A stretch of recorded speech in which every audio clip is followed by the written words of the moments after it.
നമസ്കാരം. മലയാളി വാർത്തയിലേക്ക് സ്വാഗതം. ലഹരി കേസിൽ അറസ്റ്റിലായ ഹുസൈൻ മുഖ്യമന്ത്രിയുടെ വേണ്ടപ്പെട്ടയാളാണ് എന്നുള്ള ആരോപണമാണ് ഇപ്പോൾ ശക്തമായിക്കൊണ്ടിരിക്കുന്നത്. പ്രതിപക്ഷം അത് വലിയ ആയുധമാക്കി മുഖ്യമന്ത്രിക്കെതിരെ സംസാരിച്ച് രംഗത്ത് വരുമ്പോഴും തനിക്ക് അയാളുമായിട്ട് നിങ്ങൾ പറയുന്നത്ര വലിയ അടുപ്പമൊന്നുമില്ല, ഞങ്ങൾ മുഖം നോക്കാതെയാണ് നടപടിയെടുക്കുന്നത്, ലഹരി കച്ചവടത്തിൽ അയാൾ പങ്കാളിയാണ് എന്നുള്ള വിവരം അറസ്റ്റിനു ശേഷമാണ് അറിയുന്നത് എന്നൊക്കെ പറഞ്ഞുകൊണ്ട് മുഖ്യമന്ത്രി ഒരുപാട് ക്യാപ്സ്യൂൾ ഇറക്കി. താൻ അയാളെ പരിചയപ്പെടുന്നത് കുറച്ചു കാലങ്ങൾക്ക് മുൻപാണെന്നും ഈ പറയുന്നത് പോലെ നവകേരള സദസ്സ് നടന്ന സമയത്ത് പിണറായി പോലീസിന്റെ ആക്രമണത്തിൽ പരിക്കേറ്റതിന്റെ ഭാഗമായാണ് ഹുസൈനെ താൻ പരിചയപ്പെടുന്നതൊക്കെ മുഖ്യമന്ത്രി കഴിഞ്ഞ ദിവസം പറഞ്ഞിരുന്നു. എന്നാൽ മുഖ്യമന്ത്രി പറഞ്ഞ് നിസാരവൽക്കരിക്കുന്നത് പോലുള്ള ഒരു ബന്ധമല്ല ഹുസൈനുമായിട്ടുള്ളത് എന്നുള്ള ഞെട്ടിക്കുന്ന വിവരങ്ങൾ ഓരോ ദിവസവും പുറത്തു വരികയാണ്. സാറ്റലൈറ്റ് മാധ്യമങ്ങളടക്കം മുഖ്യമന്ത്രിയുമായിട്ടുള്ള ഹുസൈന്റെ ബന്ധം വ്യക്തമാക്കുന്ന തരത്തിലാണ് ഓരോ റിപ്പോർട്ടുകൾ പുറത്തുവിടുന്നത്. ഇപ്പോഴത്തെ മുഖ്യമന്ത്രിയുടെ വാദങ്ങളെല്ലാം പൊളിയുന്ന തരത്തിൽ മുഖ്യമന്ത്രിയുടെ വേണ്ടപ്പെട്ട ആൾ തന്നെയാണ് ഹുസൈൻ എന്ന് വ്യക്തമാകുന്ന ചില റിപ്പോർട്ട് കൂടെ പുറത്തു വന്നിരിക്കുന്നു. മുഖ്യമന്ത്രി വി.ഡി. സതീശൻ 2025 കോഴിക്കോട് നടത്തിയ ഇഫ്താർ വിരുന്നിൽ പോലും പങ്കെടുത്ത വ്യക്തിയാണ് ഹുസൈൻ. കാസർഗോഡ് MDMA കേസിൽ അറസ്റ്റിലായ KH മുഹമ്മദ് ഹുസൈനൊപ്പമായിരുന്നു മുഖ്യമന്ത്രിയുടെ ഈ പറയുന്ന ഇഫ്താർ വിരുന്ന്. ക്ഷണിക്കപ്പെട്ട അതിഥികൾ മാത്രമായിരുന്നു പരിപാടിയിൽ എത്തിയതെന്നിരിക്കെ മുഹമ്മദ് ഹുസൈൻ പരിപാടിയിൽ പങ്കെടുത്തതിന്റെ ചിത്രങ്ങൾ ഇപ്പോൾ മാധ്യമങ്ങളിലൂടെ പുറത്തു വന്നിരിക്കുകയാണ്. വി.ഡി. സതീശൻ മുഹമ്മദ് ഹുസൈനുമായി അടുത്ത ബന്ധമാണെന്ന് സൂചിപ്പിക്കുന്ന ചിത്രങ്ങളാണ് ഇത്തരത്തിൽ പുറത്തു വന്നിരിക്കുന്നത്. വി.ഡി. സതീശൻ പ്രതിപക്ഷ നേതാവ് ആയിരിക്കെയായിരുന്നു ഈ പരിപാടി സംഘടിപ്പിച്ചത്. മുസ്ലിം ലീഗ് എന്ന ലീഗിലെ ഉന്നത നേതാക്കൾ ഉൾപ്പെടെ പങ്കെടുത്ത പരിപാടിയിൽ വി.ഡി. സതീശനെ കൂടാതെ മലബാറിൽ നിന്ന് പുറത്തു നിന്നുള്ള പങ്കെടുത്ത ആളുകളുടെ കൂട്ടത്തിൽ ഹുസൈൻ മാത്രമാണ് ഉണ്ടായിരുന്നത്. 2025 മാർച്ച് 22-നാണ് പരിപാടി സംഘടിപ്പിച്ചത്. മുഹമ്മദ് ഹുസൈനെയും അബ്ദുൽ സലാമിനെയും തനിക്ക് നേരിട്ട് അറിയാമെന്നും നവകേരള സദസ്സുമായി ബന്ധപ്പെട്ട ലാത്തി ചാർജിൽ അദ്ദേഹത്തിന് ക്രൂരമായ പരിക്കേറ്റ് കിടന്ന സമയത്താണ് താൻ അയാളെ ഫോണിൽ വിളിച്ച് ആശ്വസിപ്പിച്ചതെന്നുമായിരുന്നു കഴിഞ്ഞ ദിവസം മുഖ്യമന്ത്രിയുടെ ക്യാപ്സ്യൂൾ. ഇതിൽ മുഹമ്മദ് ഹുസൈനാണ് ഇഫ്താർ വിരുന്നിൽ ക്ഷണം ലഭിച്ച് ഏറ്റവും അടുത്ത ബന്ധം സൂക്ഷിച്ചിരുന്നു എന്ന തരത്തിൽ ഇപ്പോൾ സൂചനകൾ പുറത്തു വന്നിരിക്കുന്നത്. തനിക്ക് സോഷ്യൽ മീഡിയ ടീമിൽ നിന്നും ലഹരി വസ്തുക്കളുമായിട്ടുള്ള പിടിയിലായ ആൾ തന്റെ സോഷ്യൽ മീഡിയ കോർഡിനേറ്റർ അല്ല എന്നുമൊക്കെ മുഖ്യമന്ത്രി അവകാശപ്പെട്ടെങ്കിലും പിടിയിലായ സംഘം പോലീസ് പരിശോധന ഒഴിവാക്കിയത് രാഷ്ട്രീയ ബന്ധം സൂചിപ്പിക്കുന്നതാണെന്ന ആരോപണം ഇപ്പോഴുണ്ട്. കാസർഗോഡ് കണ്ണൂർ അതിർത്തിയായ കാലിക്കടവിൽ 140 ഗ്രാം MDMA-യുമായിട്ടാണ് കഴിഞ്ഞ ദിവസം ഒരു സംഘം അറസ്റ്റിലാകുന്നത്.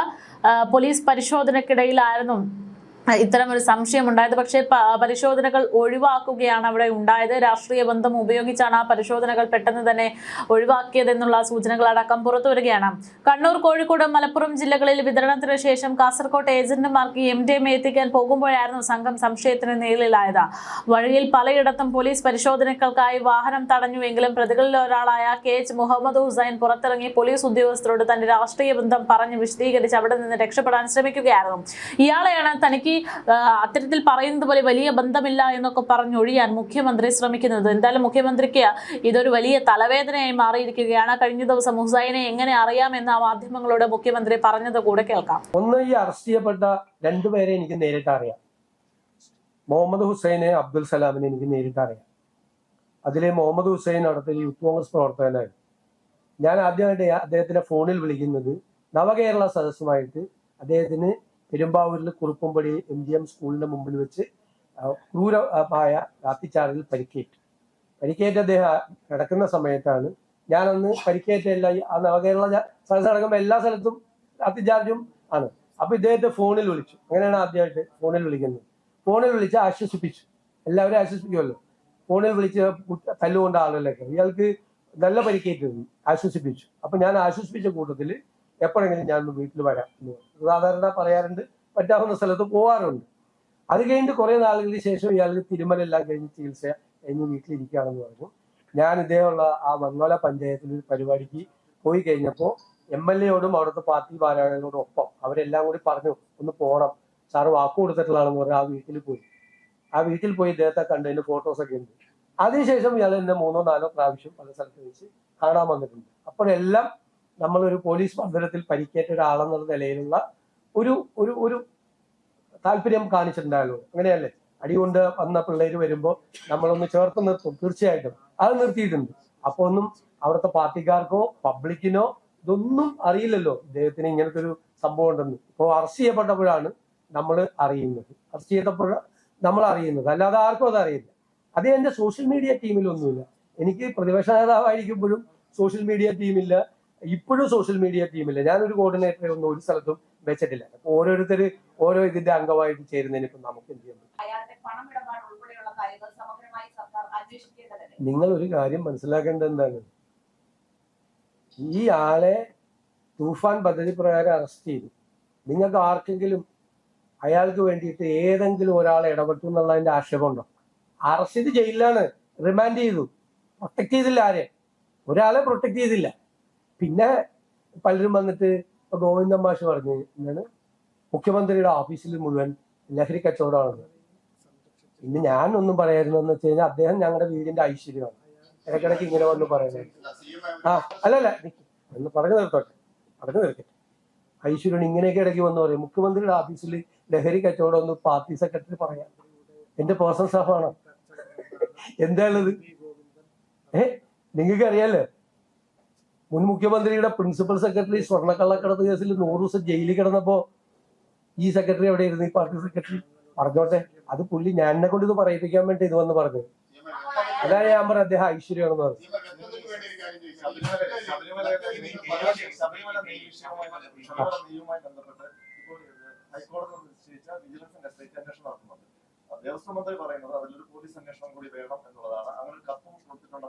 ഇല്ലില്ല, അത് ഹൈക്കോടതിയുടെ നിയന്ത്രണത്തിൽ നടക്കുന്ന അന്വേഷണമാണ്. ആ അന്വേഷണ പരിധിയിൽ സർക്കാർ ഇടപെടില്ല. ഞാനത് ദേവസ്വം മന്ത്രിയായിട്ട് അത് വളരെ വിശദമായി സംസാരിച്ചു. ഹൈക്കോടതിയുടെ നേരിട്ടുള്ള നിയന്ത്രണത്തിൽ അവർ തന്നെ സെലക്ട് ചെയ്ത ഉദ്യോഗസ്ഥന്മാർ, നമ്മളല്ല വെച്ചത്, ഹൈക്കോടതി തന്നെ നേരിട്ട് സെലക്ട് ചെയ്ത ഉദ്യോഗസ്ഥന്മാരെ വെച്ചുകൊണ്ട് നടത്തുന്ന അന്വേഷണമാണ്. ഗുരുതരമായ ക്രമക്കേടാണ് നടന്നിരിക്കുന്നത്. കഴിഞ്ഞ കാലത്ത് നടന്നാണ്. കട്ടളപ്പടി അടിച്ചു മാറ്റി, സ്വർണ്ണ അടിച്ചു മാറ്റി, ഇപ്പൊ അയ്യപ്പന്റെ നെയ്യ് കൂടി അടിച്ചു മാറ്റി. എന്താ നടന്നിരുന്നത്? അതിനെല്ലാം ഒരു രാഷ്ട്രീയ നേതൃത്വത്തിന്റെ പിന്തുണ കൂടി ഉണ്ടായിരുന്നു. ഇതെല്ലാം പൊളിറ്റിക്കൽ അപ്പോയിന്റ്മെന്റ് ആയിരുന്നു. എല്ലാം പൊളിറ്റിക്കൽ അപ്പോയിന്റ്മെന്റാ. എത്രാമത്തെ LDF ഭരണകാലത്ത് എത്രാമത്തെ ദേവസ്വം ബോർഡ് പ്രസിഡന്റ് ജയിലിൽ കിടക്കുന്നത്? അമ്പലം വിഴുങ്ങികളായിരുന്നില്ല ഇവര്. ശബരിമലയിലെ ഏറ്റവും പുണ്യപുരാതനമായ ശബരിമല ക്ഷേത്രത്തിൽ കളവ് നടത്തിയിട്ട് കേരളത്തിന്റെ ചരിത്രത്തിൽ ഇന്നേവരെ ഇല്ലാത്ത തരത്തിൽ എത്രാമത്തെ ദേവസ്വം ബോർഡ് പ്രസിഡന്റ് ജയിലിൽ കിടക്കുന്നത്? സ്വർണ്ണ അടിച്ചു മാറ്റി, കട്ടള അടിച്ചു മാറ്റി, ദ്വാരപാലക ചിലപ്പോൾ അടിച്ചു മാറ്റി, അവസാനത്തെ നെയ്യൂടി അടിച്ചു മാറ്റി. ഇനി എന്തെല്ലാം വരായിരിക്കും? എന്തായിരുന്നു അവിടെ നടന്നത്? LDF ഭരണകാലത്ത് എന്തായിരുന്നു അവിടെ നടന്നത്?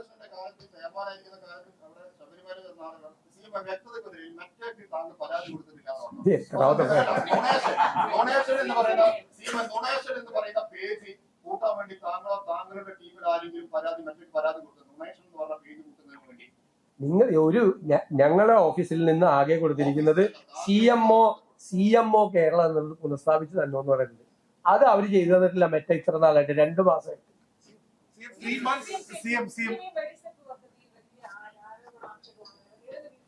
അത് റീസ്ട്രക്ചർ ചെയ്യുന്നതിനെ കുറിച്ച് നമ്മൾ പഠിച്ചുകൊണ്ടിരിക്കുകയാണ്. അതിന് ഗുരുതരമായ വന്നത് ഒന്നാമത്തെ ആവശ്യമായ ആശുപത്രികൾ എംപാനൽ ചെയ്തിട്ടില്ല. കൂടുതലും ഹോസ്പിറ്റൽസ് ആണത് എംപാനൽ ചെയ്തിരിക്കുന്നത്. പിന്നെ ആശുപത്രികൾ എംപാനൽ ചെയ്തിരിക്കുന്ന സ്ഥലത്ത് അവിടുത്തെ നല്ല ഡിപ്പാർട്ട്മെന്റ്സ് അതിൻ്റെ അകത്തൊന്നുമില്ല. അപ്പൊ വ്യാപകമായ പരാതികൾ ജീവനക്കാരുടെയും പെൻഷൻകാരുടെയും ഭാഗത്ത് റീസ്ട്രക്ചർ ചെയ്യാം. ഒരേ മെറ്റ എന്ന് പറയുന്നത് ഭയങ്കര സംഭവം. ഞാനൊരു ഭയങ്കര സംഭവം എന്ന് എനിക്ക് തോന്നുന്നുണ്ട്. വാർത്തയൊക്കെ വായിച്ചിട്ട് ഞാൻ എഴുതി കൊടുക്കുന്ന സാധനങ്ങളൊക്കെ മെറ്റ റിലീസ് ഓർഡർ ക്യാൻസൽ ചെയ്യാന്ന് പറഞ്ഞാൽ ഞാൻ ആകെ മെറ്റയ്ക്ക് കൊടുത്തിരിക്കുന്നത് നമ്മൾ ഇത് വന്ന ഉടനെ തന്നെ CMO കേരളം എന്ന ഔദ്യോഗിക ഇൻസ്റ്റഗ്രാം പേജിൽ ലഭ്യമാക്കി തന്നെ, നേരത്തെ ഉണ്ടായിരുന്നത് ലഭ്യമാക്കി തന്നെ എന്ന് പറഞ്ഞ റിക്വസ്റ്റ് കൊടുത്തിട്ടുണ്ട് എന്റെ ഓഫീസിൽ നിന്ന്. 2 മാസമായിട്ട് ഇത് ശരിയാക്കി തന്നിട്ടില്ല ഇതുവരെ.